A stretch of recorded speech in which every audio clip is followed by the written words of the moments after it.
Hello and welcome to this afternoon's webinar, which is here to kick off the Project Lift Community Event Series of 2020. My name's Lydia and I'll be hosting the panel this afternoon. I'm part of Kaleidoscope Health and Care and will also be helping to facilitate the Community Event Series in 2020. As you can see, I'm joined by a fantastic panel here today in this very charming padded room. First, let me tell you a little bit more about what we're going to cover today. So, as I mentioned, we'll be focusing on the Project Lift's upcoming community events, just framing what they're all about and what you can gain from attending. We'll also look at what Project Lift is, who it's for, why we're all here. And our panelists will share their experience and journey with that thing called leadership. So looking forward to hearing from them more about that today. So we've got this fantastic panel with us. So who have we got? We've got from Project Lift, Jenny Jones, who's one of the principal leads. We've got Stephanie Phillips, who is the Director of Service Delivery at NHS 24. We've got Glenn Carter, who's a speech and language therapy coordinator at NHS Forth Valley. And we've got Meg Wright with us, who is an independent voluntary sector executive consultant. So very happy for them to be here with us today. So how can you join the conversation? Yes, we'll be hearing from our panelists, but it's not just about them, it's about you as well. How can you get in touch? Well, you can use the question feature on your GoToWebinar screen. So just click that and type in your question and we'll come to your point in the discussion. You can email us at hello@kscopehealth.org.uk and you can also tweet using the hashtag PLCommunityEvents. So use any of those three methods or all of them and we will come to your points during the discussion. If you have any technical difficulties, don't worry, we're recording the session and we'll send that to you afterwards and it will also be available on Kaleidoscope's YouTube channel and also on the Project Lift website. Also, if you can't see the slides, then they are available in the handouts section of your GoToWebinar screen. So without further ado, I'm going to hand over to our first speaker, which is Jenny. And she's going to tell us a little bit about the community event series, what they're all about, what Project Lift is, and how the event series will benefit you. So I'll come to Jenny. Thanks very much, Lydia. What I'd like to do first is to showcase our animation, which is all about what Project Lift is and a little bit about why leadership really matters, why it matters at every level, why we've all got a contribution to make and how that contribution needs to feel and be connected to one another in terms of our ethos. So it's a 3-minute animation. I'd encourage you to just listen into it. Be aware that there'll be a 3-second delay just after it before I then talk a little bit more about the community events. Thanks. It's time for a new approach to leadership.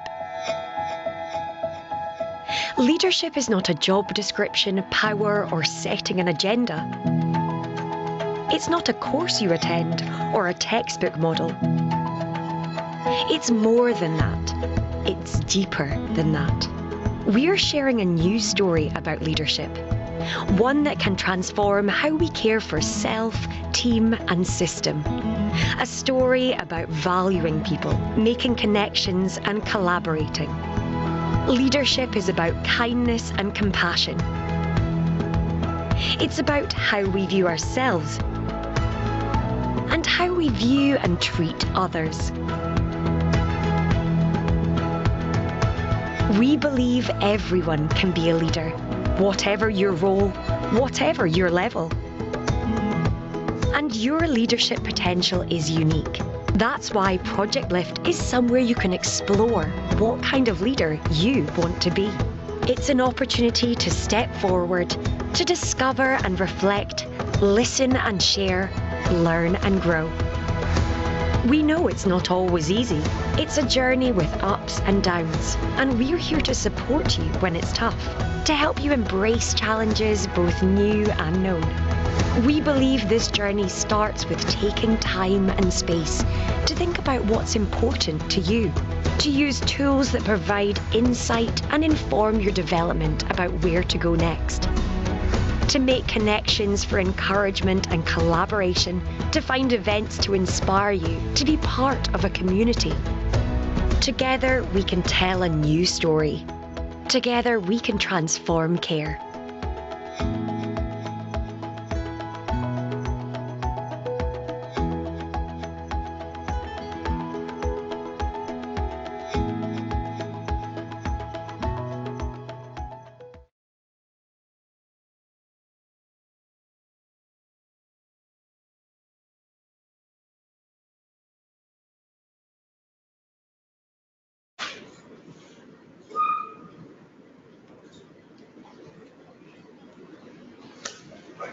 Thank you very much.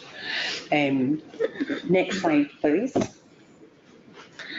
So my job is to give you a little bit more information about our up and coming events that we've got planned for the first quarter of 2020. We have got 4 events across the country, and we're looking to offer these up to anybody and everybody in the health and social care system who'd really like to come and have a conversation and explore some of these really pertinent issues and opportunities together.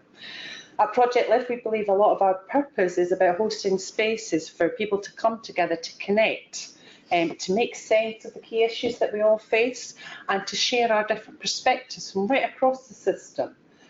We also see these events as really good opportunities for you to take away some really practical and insightful tips and tools, as well as support one another in terms of continued networking opportunities. So there's lots to be gained from coming along. It's really important that we, at Project Lift, we believe being really inclusive is really important. So these are for any level of leader, even if you don't see yourself as a leader. So a big shout out to our first session, which is in January. We are welcoming Angelina Foster from NHS 24, their Chief Executive, and Anne-Marie Monaghan. Anne-Marie and Angelina are both really experienced and quite inspirational women in their own right, who come from different parts of the system and are there to help us set up a great conversation together about what it's like in the system and all the pressures that we're under, and just helping and encouraging us all to think about different perspectives and what we might do together in a different way. Then we've got our second event in February. That's going to be in multiple locations across Glasgow, and they'll be in the beginning, the middle and the end of the day, in both health and social care settings. We're trying to make that as easy as possible for people just to drop in from that particular area. And leaders as non-leaders solving everyday challenges in health and social care. This is a real opportunity based on a lot of feedback and a lot of conversations we've been having for people to help themselves to see themselves as leaders. It's the everyday tasks and activities that by paying attention to them and helping ourselves see that we can all be connected as leaders, there's real chance there for even more momentum and support for a big transformation agendas. Our third event is over in Stirling. That's at the end of March. This half-day event is all about how do we all take really good care of ourselves and our teams so in terms of our own self-care and our own well-being. So really looking for a conversation together there and to gain some practical tips and inspirations about paying attention to this stuff. It really does make a big difference, and we're keen to create a bit of space to think about how we really do that. And then our fourth and final event is a topic that's got much interest across Scotland right now: compassion at work and how do we soothe the system. It's in Aberdeen at the end of April on the 27th. And this is a really good opportunity to think about why compassion is so important, a chance for us to explore that together, share our learning and think about some of the barriers and how we might overcome them in a workplace that might see it as too fluffy or not appropriate for them. So we've got a great lineup for the early part of next year. If you want to book, you can find us on Twitter or Facebook. You can also go onto the website, projectlift.scot, and if you look for the community events section, as you can see down there on the slide. that'll take you straight to it. Okay. Thanks, Jenny. And really like that animation as well once we did get it up and running. Thank you. So now I'm going to come to Glenn. As a reminder, he is a speech and language therapy coordinator at NHS Forth Valley. And he's going to tell us a little bit about his take on Project Lift and how it's helped him, and also about his own journey with leadership, as well as why leadership at all levels kind of matters in his view. So, Glenn. Thanks, Lydia. Hello, everyone. You'll see my slide, Leadership, Where's the Power? I'm going to try and frame a bit of my leadership journey using that question. And by power, I don't mean hierarchical power, I mean power, capacity, influence to affect positive change, and that's what I'll be talking about. Okay, next slide, you'll see a bit about information about my engagement with Lift so far. The top left-hand corner talks about, or shows the framework, which I've been using my own and other people's leadership development around ability, ambition, insight, and values, and really focusing quite a lot more on values in regards to leadership development and how we recruit people as well. And with the personal development, the bottom left-hand corner, I found the self-assessment really useful in my own development, being able to bring that to my manager and my own personal review. The top right-hand picture is supposed to show collaboration. That's the best I could find. Leadership can be hard, and I think one of the things that I've found really helpful with the whole Lift community is being able to get alongside other people who are wrestling with this stuff around leadership and get advice and coaching as well. The bottom right-hand corner, I would highly encourage people to get involved in social media. There's amazing stuff posted from Lift Twitter around leadership, and I've engaged in that way. It's been a great way to collaborate with other leaders across Scotland as well. So that's my engagement with Lift. And if you see the next slide, in regards to where I'm thinking in my leadership and what I've been working on, it's about culture. And this amazing quote from Edgar Sheen, which talks about the only thing of real importance that leaders do is to create and manage culture. That's clearly a tweet-worthy tweet, but actually when you dig a bit deeper, you'll see that how much truth and real life is within that quote. And we've been doing lots of work on this. And if you look in the cloud, sorry, it's a bit random, but the cloud around what healthy culture looks like, we've been doing loads of work on this. And if you look at a healthy culture, you'll see people with job satisfaction, you'll see people flourishing, they'll be happy, they'll have intrinsic motivation, personal and professional growth, and there's that word joy. And by joy, what I actually mean is all that stuff. And that in itself is important to get right, because people come to work, they spend so much time in work, and I care about how they feel within that workplace. But actually, the research shows how much that, by getting that stuff right, in terms of outcomes for people we're serving, the fact they'll be able to make compassionate connections, it's the stuff in the tree. And if they're not working within a healthy culture, they won't be able to get anywhere near the transformation, creativity, and innovation that we need to be engaged with to deal with complexity of issues that the public are facing. So that's the story I've been working on, and sometimes it might feel a little bit aspirational, but actually in the next slide you'll see a little bit about how I think it's absolutely possible. One of the things we're doing is we're engaging with our staff group every month to find out, check in with them, an online questionnaire. You'll see some of the quotes there. I won't read them through entirely, but one on the left talks about how the management team are an asset and trying hard to make things better, and the one on the right is about someone saying how they enjoy coming to work with such a positive and supportive team. They feel included about making decisions that personally affect them and their job, and feel comfortable about being able to approach other members of staff with a problem. And that's the stuff that gives me joy, that sense of people feeling psychologically safe to make mistakes, to try new things, and enjoying work, and that's great news. And then the next slide, you'll see a bit about the stuff we've been wrestling with about, so how do you develop a healthy culture? And clearly, leadership development, leaders do set the tone in quite a lot of this, so that's extremely important. And practically, and I don't have time to go into this, I would highly recommend the IHI white paper on joy at work, because I think for me that captures a lot of what is within a healthy culture and people having meaning, purpose, feeling psychologically safe, choice and autonomy, etc. On the next slide, I believe we all have a power and capacity to make a positive difference and potentially a negative difference, but I've got these superheroes here, and I think there is a fundamental flaw in superheroes, and that is they can't give the power away. And I think there's counterintuitively sometimes leaders, the most effective leaders, the ones who can give some of that power away responsibly.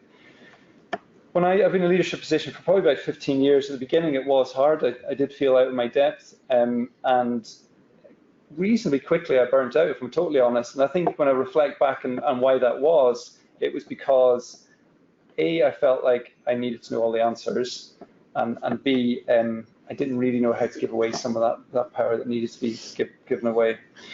So I've learned a lot since then in regards to development, engaging in the LIFT community.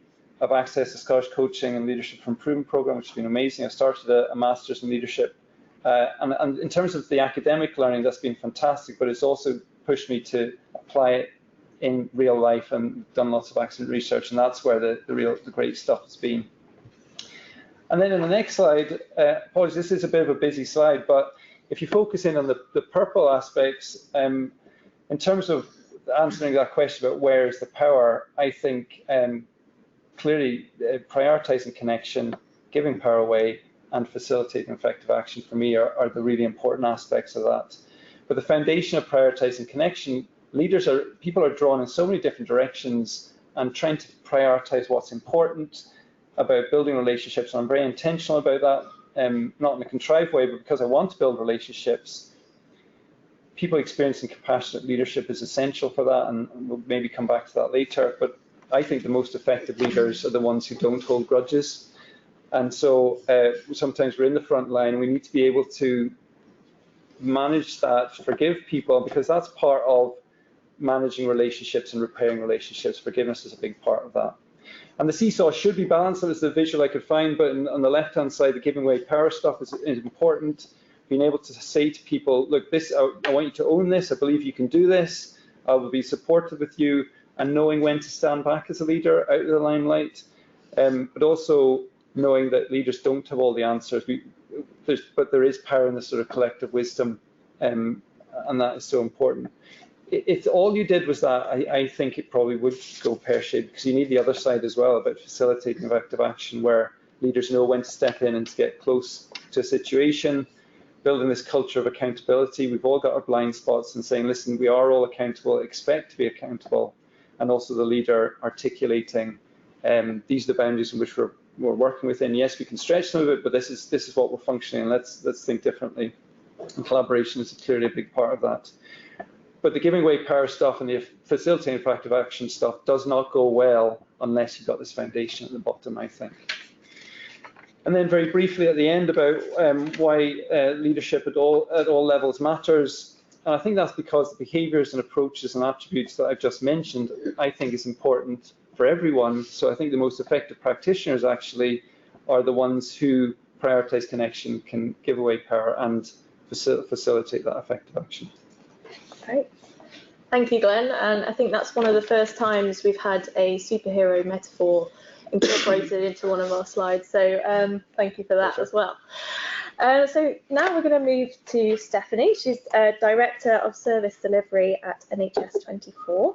And she's going to cover a little bit about why leadership matters at all levels, and why it's crucial that the NHS and the system accommodates for that, and something about her own journey with leadership as well, and why it's important, and what managers and execs, etc., can do to support staff to develop their leadership skills.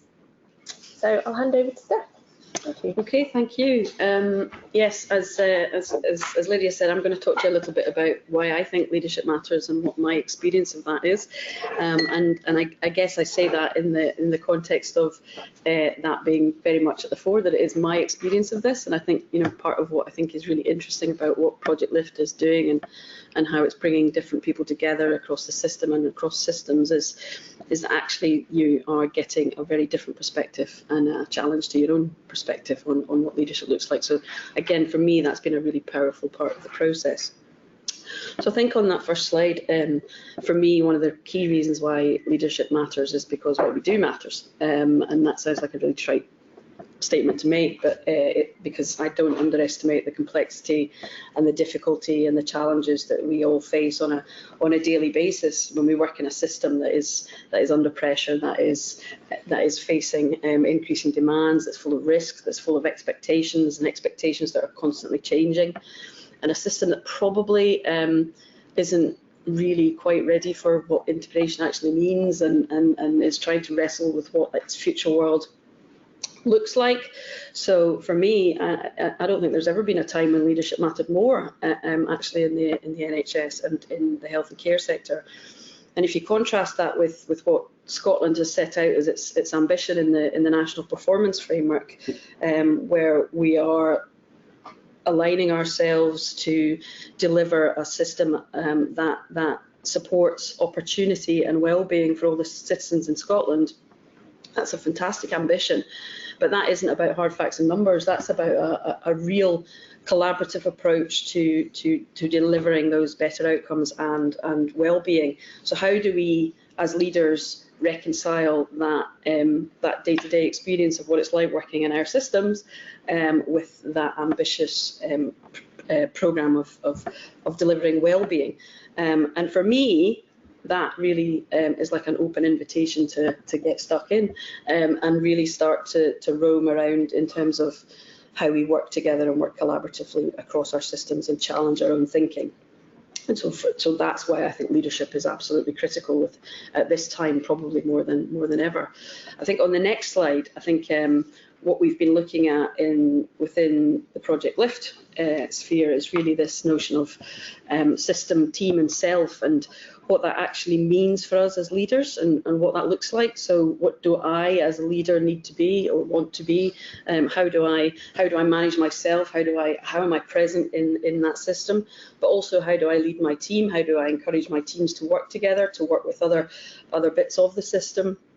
And again, what is the leadership that the system needs? And I think when you start to think about it in those three ways, it becomes quite a powerful way of looking at your own leadership style and what that needs to be.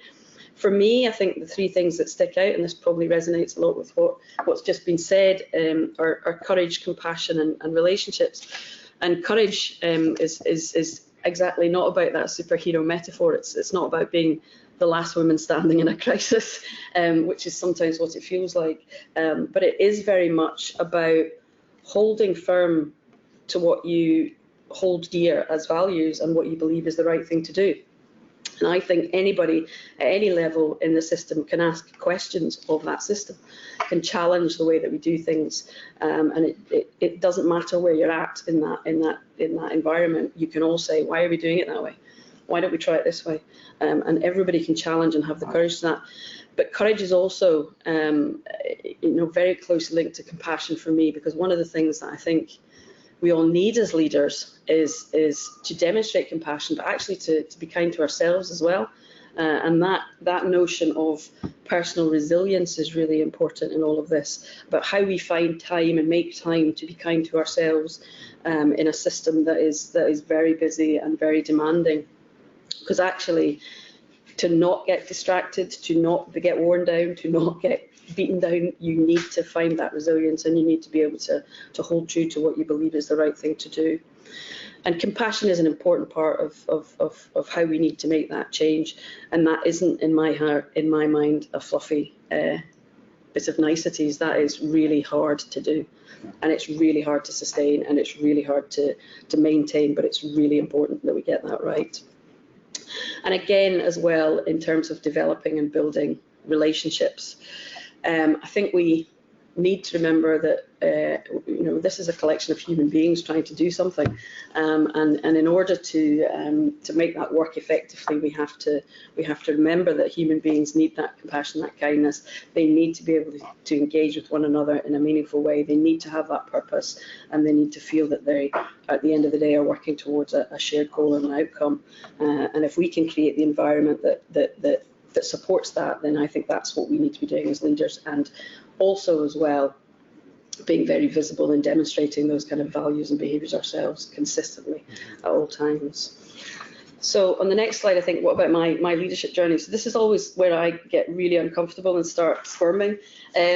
because I am incredibly bad at self-reflection, and I think that's probably been one of the things that I've been most challenged but found most beneficial in my involvement in the Leadership Youth Programme and with Project Lift. For me, it's gone from being something that was quite intuitive, and that doesn't mean I was really good at it, that just means it was quite intuitive. I hadn't taken the time out to sit and say, what is it that I'm doing here that's good or bad leadership? It was just happening. And I haven't followed a traditional route, I suppose. I haven't always worked in the health service. I've worked for the police, I've worked for the children's reporter, I've worked in the private sector, so I've got a breadth of experience. You tend to find it's very similar issues that people are dealing with, and therefore very similar responses that you need to make. And when I say it suddenly all makes sense, I do have my tongue in my cheek when I'm saying that, because that would suggest that I've suddenly got to a place where I've got all the answers to all the questions, and that is absolutely not the case. But for me, there is something about the conversations that are being had now around how we empower people, how we trust people, how we work collaboratively, that really resonate with me in terms of how I want to be a leader in the system and how I want to affect change. So that's what I mean by it. It suddenly all makes sense to me. So I am trying to reflect on all of that and to really understand and to be more conscious and more deliberate all the time about how I affect that change, rather than just wandering through life aimlessly. So last slide. So what can we do really as senior leaders and execs in the system? So for me, again, I think my job is not to tell anybody what to do.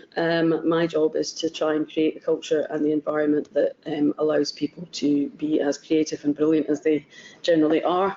I tend to find that if you create those conditions and you trust people and you give them your trust, you give them the space to both develop their ideas and come up with their ideas, they will do that. You know, I think people's motivations are generally good, and I think they will explore and they will be creative and they will come up with solutions. So my job is to actually give them the space and the cover to be able to actually do that. But I do think I also have a role to set out the kind of place I want to see operating, the kind of world I want us to see us working in. But I have to say that the most rewarding experience for me is genuinely when you are presented with an idea and you listen to that idea, you think it's a runner, and you let people run with it. And you trust them and you support them, and they might make mistakes, yet they will need skills, they will need to learn, they will need to understand. But actually, the ownership for that, the success of that is infinitely greater than it would be if I just told them what to do. Thank you, Steph. Really interesting. And if you have any questions for Steph or for anyone else on the panel, please do send them in to us using our 3 methods. So you can either use the question facility on the GoToWebinar screen, you can email us at hello@kscopehealth.org.uk, or you can use the Twitter hashtag #PLCommunityEvents, and we'll pick up your question and put it to the panel. Thank you. So we're going to come now, last but not least, to Meg. She's an executive consultant in the voluntary sector, and she's going to tell us a little bit about her journey with leadership, what helped her to recognise that she was actually in a leadership position in the first place when it may not have seemed apparent to her from the outside, and how that helped improve what she does. And finally, why it's important for the voluntary and community sector to develop leadership skills at all levels as well. So Meg. Okay, thank you, Lydia. I've been really interested in listening to the 3 of you and what you've been talking about leadership. And I have reflected quite a lot over, I would say, the past couple of years on my journey of leadership as I've moved into becoming an independent consultant with the voluntary sector. And on that reflection, part of it is, a lot of it has been very intuitive as a leader. But if I look back, I actually left school at 16 with just a few O-levels, with no direction, no path, nothing in front of me, just I went into jobs, and that was me. But then I found myself in nursing, and that is what a job that I really loved. And I started really engaging with other people, with other teams, and thoroughly enjoying it. And then when I became a district nurse, this was the bit that leadership, although I was the leader of that team, those words weren't really talked about. And I was a district nurse with a team of nurses round about me within a GP practice in Hamilton. And there was something about that team that people used to talk that we were a really good team. But what made us a good team, and I think it's back to that intuitive leadership that you talked about, Steph, and we just got on well together. We covered each other's backs. If somebody actually was having a hard time at home, we worked together to make sure that we thrived at work, but weren't sitting worrying about what was going on at home. And we always had that emotional bank account with each other. But if you were to ask me at that time, was I the leader? It would have been, no, I'm the manager and boss of the team. And it was only later on, as I started sort of thinking about my own education, having left with these 5 O-levels, and I decided I would quite like to extend my education, I went to university. So I would work as a district nurse during the day and at university in the evening. And I got my first degree. And that was where the words management and leadership started being talked about. And that was where I started thinking about that and it being really quite different things. And really from there, I became quite curious about the business of health and leadership and management within all that. And so I took myself off and I went into industry for quite a wee while as well. And again, that was a very different culture, a very different way of working. And within industry, I actually had a lot of freedom to develop. Again, they helped with my learning and my education as well. And from there, I went into the voluntary sector. And that, for me, has been my natural home. And that is where I have thrived and I have enjoyed my working life. And I think I had no real pathway. I just had a nose. I had a nose for looking at something and thinking, oh, I quite fancy that job. And as I sort of climbed the ladder and did become a CEO, I think that was the time that probably I found the most challenging in my personal leadership. It wasn't the role, because from there, I think I took the accountability and the responsibility too heavily on my own shoulders, and I was almost overthinking who I wanted to be as a leader, who I wanted to be as the manager. And I think from there, that took me into a very controlling style of leadership. I did have all the natural intuitive things about, well, you know, if people have got ideas, take ownership of your own ideas, off you go, shape them up, but keep telling me. You know, I kept having to want to know. And it took me quite a long time to really sit back, and trust wasn't the issue. It really was very much about accountability and responsibility. And I found that sort of quite onerous. So at that time, that was also a time where I started being involved with other leaders of other voluntary sector organisations through a membership organisation called ACOSFO, which I know a lot of you have heard of.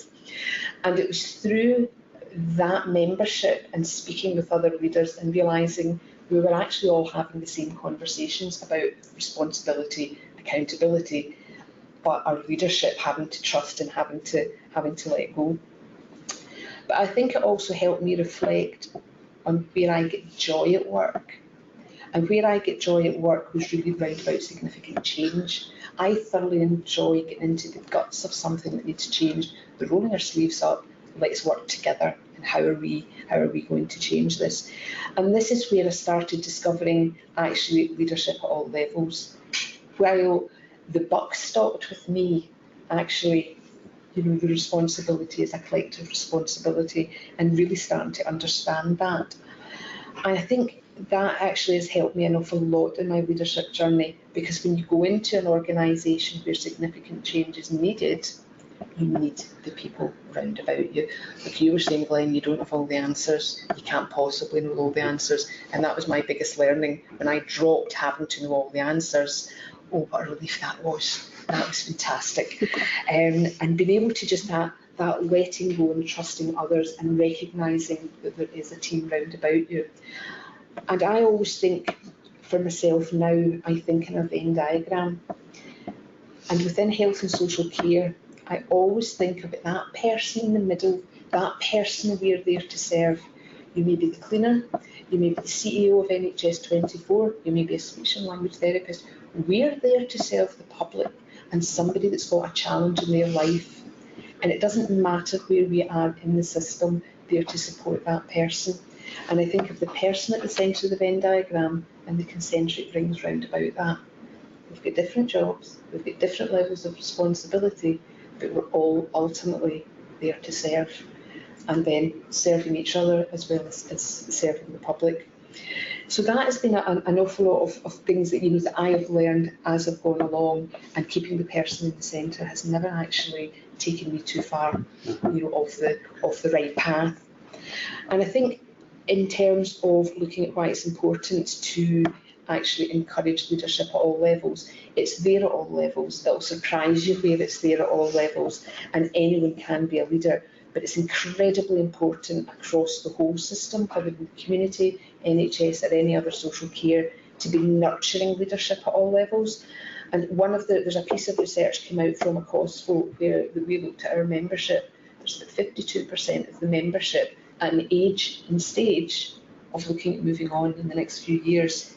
That is a huge challenge across our whole sector. So to ignore that challenge will be detrimental to our long-term sustainability in the future. So nurturing our new talent as we go is vitally important. And to be doing that succession, supporting others in their career and helping them to grow and learn, make their mistakes, pick them up when they make their mistakes. Thank you. Thanks, Meg. I really like that point about serving the public and just keeping that in mind as we all go through, and it helps to ground us in what we're doing. So thank you. Okay, so we've heard from everyone now. Now it's time for a bit more of a discussion. So we'd like to hear from you. Please send in your questions, comments, reflections, either by using the question facility on your GoToWebinar screen, or emailing us at hello@kscopehealth.org.uk, or by tweeting using the hashtag #PLCommunityEvents, and we will put your question to the panel. So we've had some really good questions coming in. Thank you to those who have. Firstly, I think we've got a couple of questions about Project Lift itself and some information about Project Lift and the event series. So I'll come to Jenny perhaps first on that. So one question is, how do I get involved? So fabulous. So get yourself involved in lots of different ways. So feel free to contact us either via Twitter or Facebook, with pages there, or via our website. But I would certainly encourage you, if you haven't already, to fill in self-assessment against our leadership profile. All you need to be able to do that is an email address, and you will find it at www.projectlift.scot. However, all of that said, there are people starting to become much more aware of Project Lift since we launched in 2018 in June. And if you're working in an NHS health board, your local HR or OD lead, their organisational development lead, will be able to help you and signpost you. Our website's also got all of our contact details on it as well, and we would really be delighted for you to be in touch with any of us to help you get on your way. Great, thank you. And a couple of questions coming in about developing your personal leadership.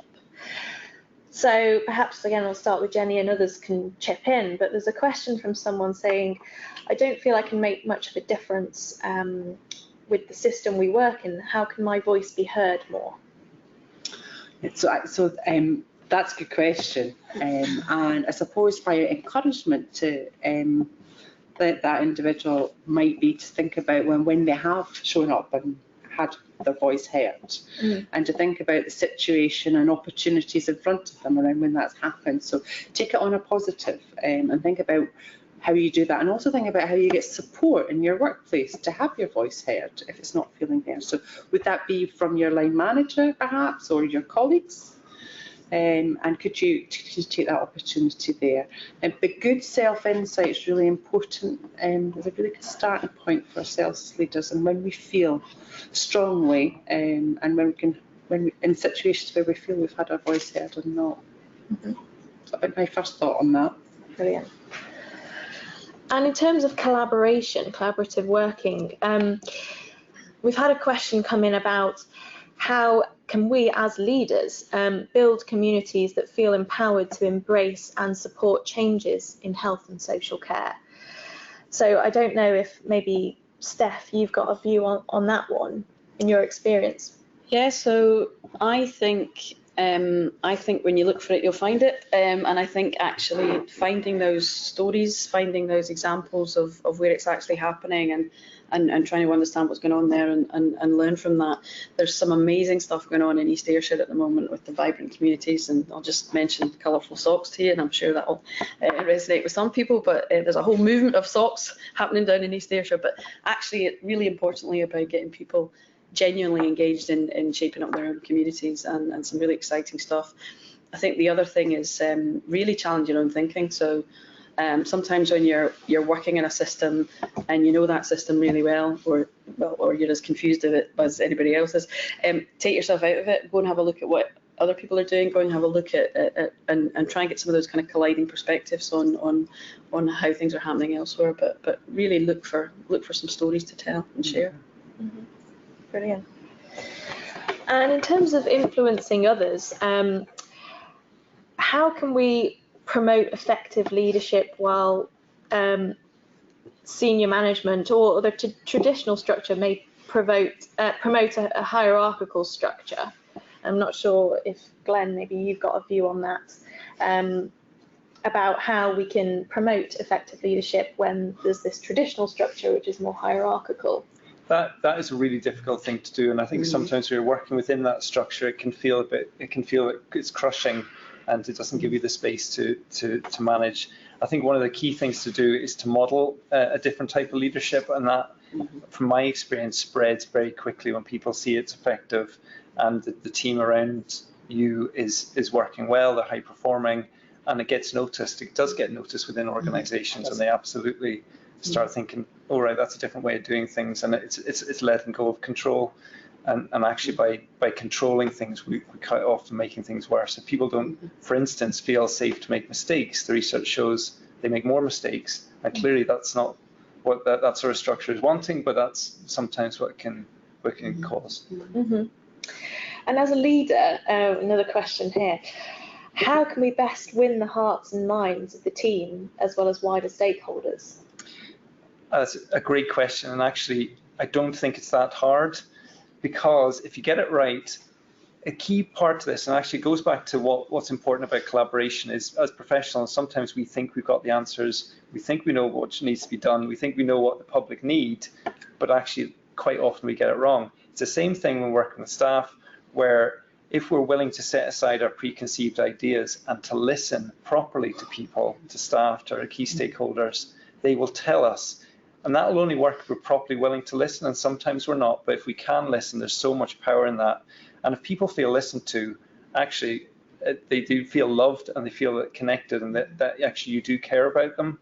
And so that thing about, as leaders, being able to notice the important stuff and keeping on top of the important stuff, which sometimes looks small, but noticing if someone's not quite right, asking about the people in their family that you know about, but sometimes we're drawn in so many different directions, you can lose focus. But that's the important stuff, and that's the stuff that's going to make the difference. Yeah, I agree with that, because I think when it comes back to my Venn diagram, is that working with teams, how do you win the hearts and minds, is actually as a team reminding yourself of your purpose, reminding yourself why we're there, and what all the skills and expertise you each individually and collectively bring. So back to purpose and serving again, hugely important. And trust as well, trusting them to actually come up with the solutions as well, and actually giving them the space to do that, I think is really key too. I think come to Meg with the next one, which seems to be focused around sort of energy. Is focusing on personal resilience letting employers or leaders or the system off the hook? Oh, that's quite a hard one. So, thank you for that one. I think when it comes to energy, I think we do need to look at how we manage our own energy. I think we do need to look at self-care. And although I know that a lot of people would think self-care is very selfish, actually if we don't look after ourselves, we cannot be there to serve other people. So we must look after ourselves. And I know that I have looked at where my energy drains are and try to look at just small practical things that could help me with my personal energy. And the big thing, the biggest lesson I learned was, do not open your emails first thing in the morning. You're not doing that. So as I leave work at the end of the day, I set myself a task for first thing in the morning. I do that task first. I will only then open. And I've completed a task and I feel quite good. I feel quite proud. I have now achieved and done something today and not gone down that huge rabbit hole of emails that drains me. But I think there's also that knowing about the energy all round about you and respecting that, getting to, again, it's back to relationships, getting to know your team and being able to watch the ebbs and flows in each other. And hopefully within a team, that my energy is high and somebody else's energy is low. When mine's low, somebody else is high. You balance off each other.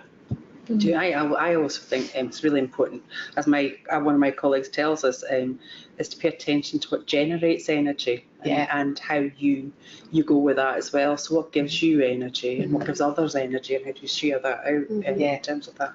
Another point as well would be around reflective practice. So it's not our favourite hobby as leaders at all, but good reflective practice gives perspective, gives objectivity, it gives us a chance to step back from a situation or a relationship, an energy sucking or an energy giving opportunity. So that really does play into good self-care as well. I'm a total convert, Jane. Going back slightly to influencing others and sort of changing the status quo.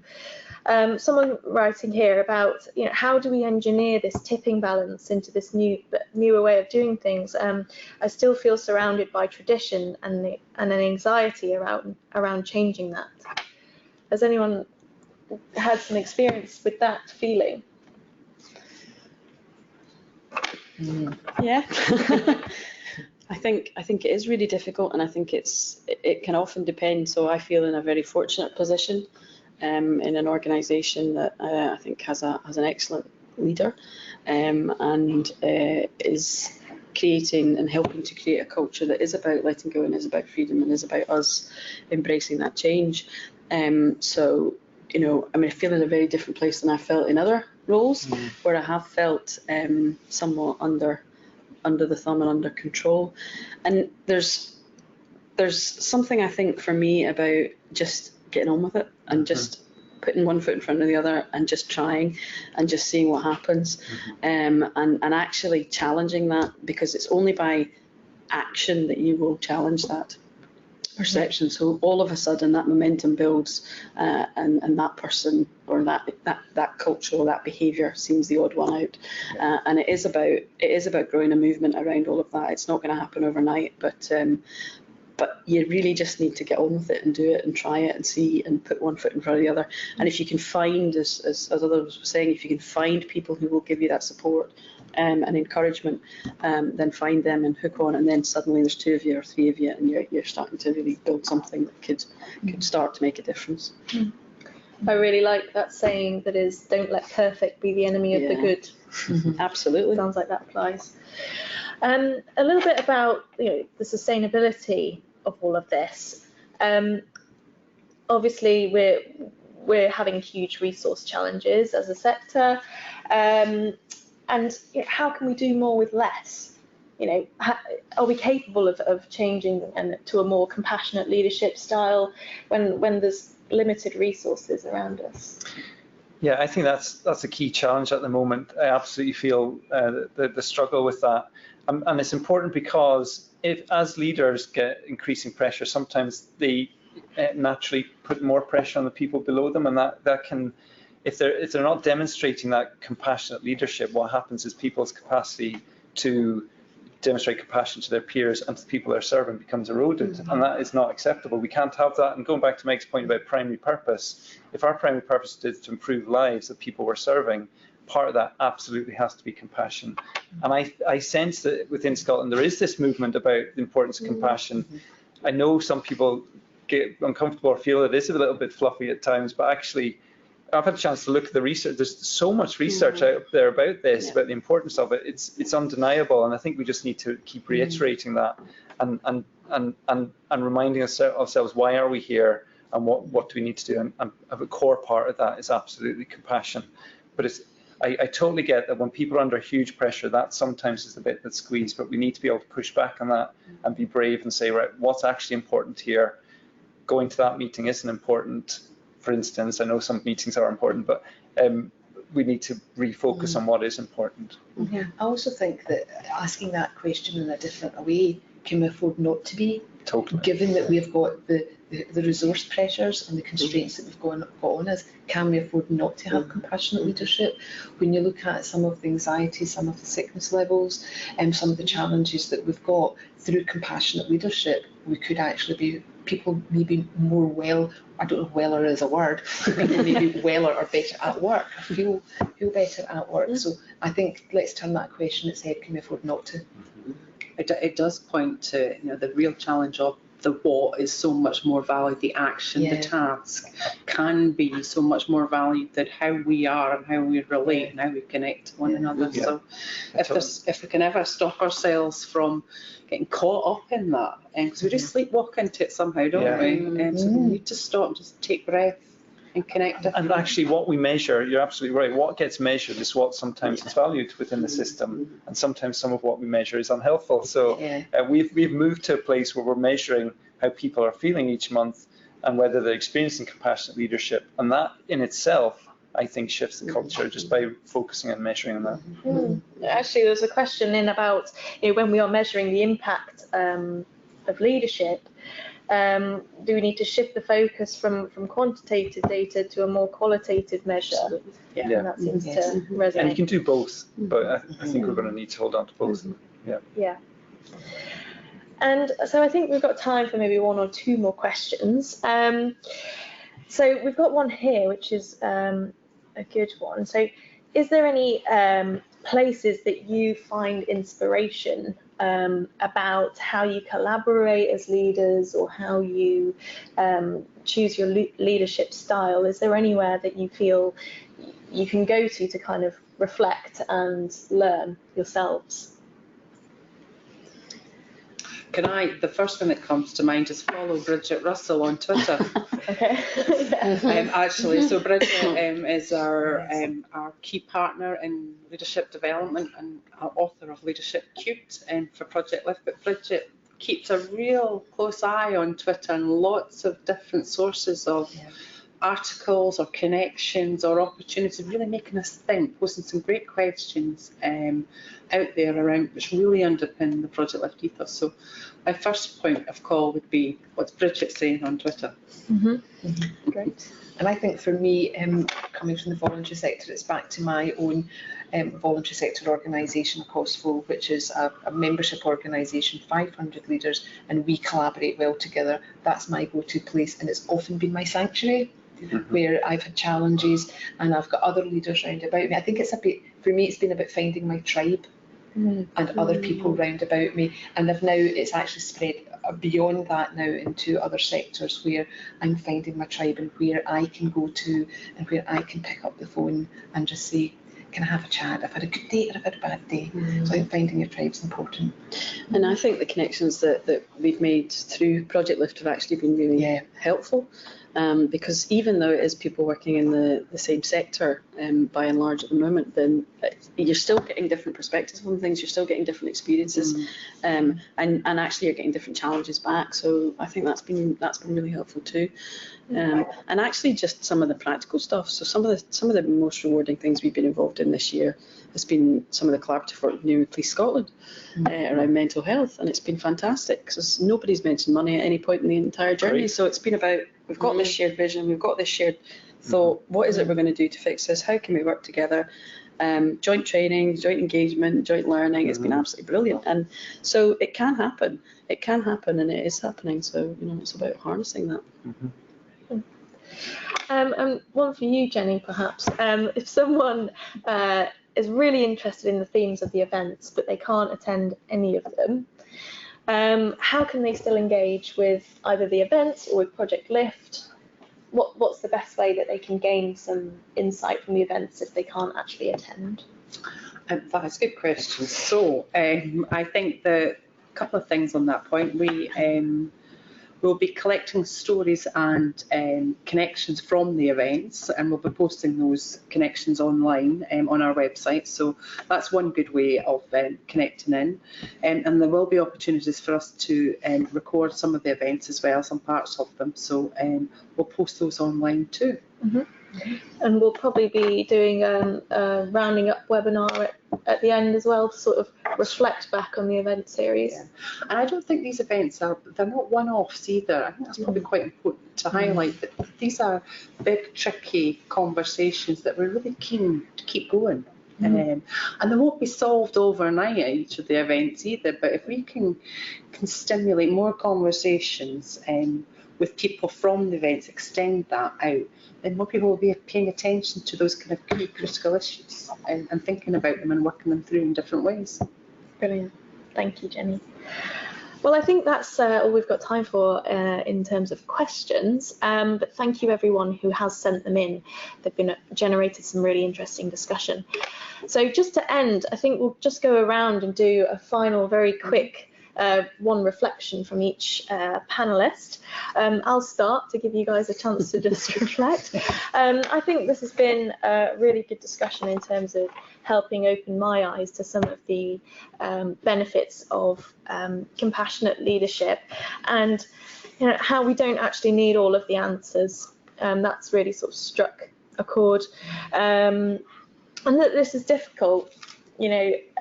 Creating the right culture in your workplace takes time and it takes thought, and it is challenging. So for anyone who's engaging with Project Lift, props to you, because it's not easy. Welcome to Meg next. Okay, I think the first thing I would say is that there's no wrong path. There isn't one just line that you follow and that's the way you go. So there's definitely no wrong path. But also, age is no barrier. You could be 7 or 70, and we've got leadership capability in all of us.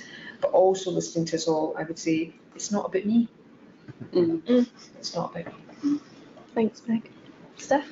So I've been struck, I guess, by how similar our perspectives are, even though we're in different bits of the system, and indeed, in different systems. So I think I think I've reflected on that, because it gives me hope that we are all striving for similar outcomes, and that this conversation that's emerging and happening through Project Lift is not a daft conversation to be having. It's a really powerful conversation to be having, and could really start to make a difference. Thank you. Glenn? Yeah, I think I've been struck by the conversation about, regardless of the sector, we're dealing with the same issues. We are also dealing with real people who know, they really do know whether you care about them, or whether you're being authentic and genuine, and that's really important. And the importance of leaders creating space for people to innovate and to do a good job, and sometimes that does mean us getting out of the way. Great. Jenny? I suppose underlined to complement those thoughts is that we're always learning as leaders, and there isn't a right or a wrong way. There's a good enough step forward to take, and that it really matters that we think about these things together, because relationships do matter, and it's through that kind of lens that we can create a different future. Brilliant. Thank you. Great note to end on. So thank you everyone for participating today, for sending in your questions. Thank you to our panelists for such rich insights. And just before we finish, just to give you a reminder as to the events. So you can sign up at that link just there, so at projectlift.scot/community events. The first one is on the 27th of January, so do sign up to that if you're interested and available.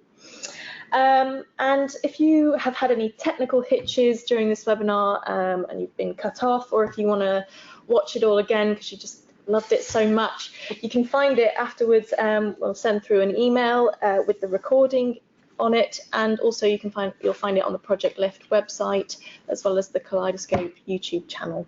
So do share it around. So again, thank you very much everyone for joining. I hope you have a great day and a wonderful Christmas. Thank you. Thank you. Bye. Bye.